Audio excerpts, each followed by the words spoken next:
আসসালামু আলাইকুম, কেমন আছেন সবাই? তো দেখেন আমি কিন্তু পেঁয়াজ, কাঁচামরিচ আর চিংড়ি মাছ একটু বাদামি করে ভেজে নিচ্ছি তেলে। তো ৩-৪ মিনিটের মধ্যে কিন্তু আমি ভেজে নিচ্ছি। আমি কিন্তু সিম ভাজি করব। এজন্য পেঁয়াজ, কাঁচামরিচ আর চিংড়ি মাছ একসাথে ভেজে নিচ্ছি। সিমগুলোকে আমি কেটে ধুয়ে নিয়েছি, কুচি কুচি করে একবারে কেটে নিয়েছি।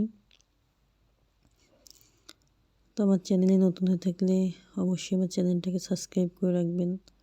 আশা করি সবাই আমাকে সাপোর্ট করবেন। তো দেখেন আমার পেঁয়াজ কাঁচামরিচগুলো কিন্তু বাদামি হয়ে গিয়েছে। আমি এখন ধুয়ে রাখা সিমগুলো দিয়ে দেবো।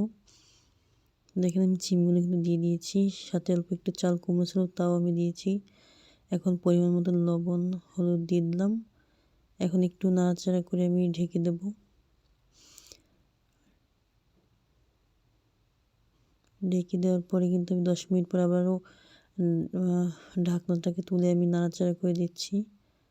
তো এইভাবে আমি সিম ভাজিটা করে নেব, কোনো পানি দেওয়া যাবে না। দেখেন তো আমার সিম ভাজি প্রায় মোটামুটি হয়ে এসেছে। দেখেন হয়ে গিয়েছে, আমি এখন নামিয়ে নিয়েছি। চিংড়ি মাছ দিয়ে সিম ভাজি, সাথে কিন্তু আলুও দেওয়া যেতে পারে, চাইলে দিতে পারেন। সবাই ভালো থাকবেন, আল্লাহ হাফেজ।